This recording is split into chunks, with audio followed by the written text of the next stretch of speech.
Bonjour à tous, j'espère que vous allez bien et merci d'écouter et de regarder cette vidéo. Et si elle vous a plu, merci de la partager. Et n'oubliez pas également de vous abonner à notre chaîne. Cela nous encouragera et aussi permettra à ce qu'un plus grand nombre de personnes soient interpellées par ces sujets essentiels de la vie. Dans cette vidéo, j'aimerais répondre à cette question posée par une lycéenne. Pouvez-vous me donner des arguments scientifiques prouvant l'existence de l'enfer ? Alors tout d'abord, en ce qui concerne le champ d'application de la science, celle-ci a des limites bien définies que les scientifiques eux-mêmes ont souvent tendance à dépasser. En effet, la science ne peut connaître et expliquer que les phénomènes mesurables du monde matériel. Et lorsque les phénomènes ne peuvent pas être mesurés ni exprimés à l'aide de chiffres, eh bien la science ne peut rien en dire. C'est pourquoi les sciences de la nature doivent donc tenir compte de leurs limites sous peine de perdre leur statut de science et ainsi de se rabaisser au rang de spéculation. La science ne peut donc fournir aucune information sur l'origine du monde ni sur sa fin. De même, elle ne peut renseigner sur ce qui vient après la mort. Et pour répondre à la question de l'enfer, si la science ne peut rien affirmer sur l'existence de celui-ci, il existe néanmoins un lieu unique capable de nous renseigner d'une manière absolument fiable sur ce sujet. Et ce lieu, c'est la croix de Golgotha.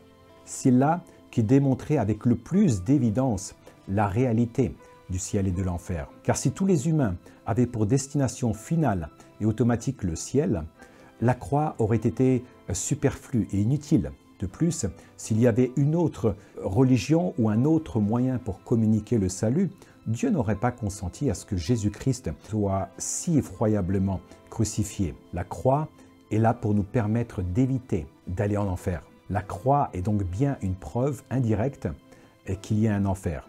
Et fort heureusement, le Seigneur Jésus a tout fait pour que les humains n'aient pas à y aller. Sans l'œuvre de Golgotha, nous serions tous destinés à l'enfer.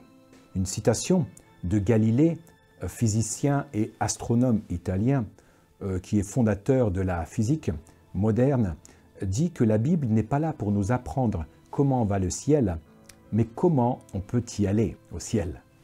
La Bible dit dans Romains chapitre 5, verset 18, « Ainsi donc, comme par une seule offense la condamnation a atteint tous les hommes, de même par un seul acte de justice, la justification qui donne la vie s'étend à tous les hommes. » Nous pourrions ainsi mettre au pied de la croix l'écriteau suivant, « C'est là que le Fils de Dieu délivre de l'enfer. » Il n'y a jamais eu une œuvre plus grande qui a été accomplie en faveur des hommes que celle de Golgotha. Alors qu'il était sur la terre, le Seigneur Jésus a insisté sur l'amour et la compassion, sur la grâce et la justice, et il a invité de tout cœur ses auditeurs au festin des noces. Mais à l'inverse, il a réservé ses paroles les plus graves et les plus effrayantes pour décrire la réalité de l'enfer. Il le dépeint comme un abîme sans fond, un lieu où le ver ne meurt pas, où le feu ne s'éteint pas, et où comme un endroit de punition éternelle. Ainsi, mieux que quiconque, il sait de quoi il parle. Il sait que l'enfer est une tragique et effroyable réalité. C'est pourquoi il n'hésite pas à se servir d'images qui choquent l'imagination et la raison, pour que les hommes évitent à tout prix d'y aller. Et Jésus dira, « Si donc c'est à cause de ton œil droit que tu tombes dans le péché, arrache-le et jette-le loin de toi. Il vaut mieux pour toi perdre une seule partie de ton corps que d'avoir tout ton corps tout entier jeté en enfer. Et si c'est à cause de ta main ou de ton pied que tu tombes dans le péché, coupe-les et jette-les loin de toi. Il vaut mieux pour toi entrer dans la vraie vie avec une seule main ou un seul pied que de garder les deux mains et les deux pieds et d'être jeté dans le feu éternel. » Voilà une réponse brève des Saintes Écritures, mes amis, quant à la réalité de l'enfer.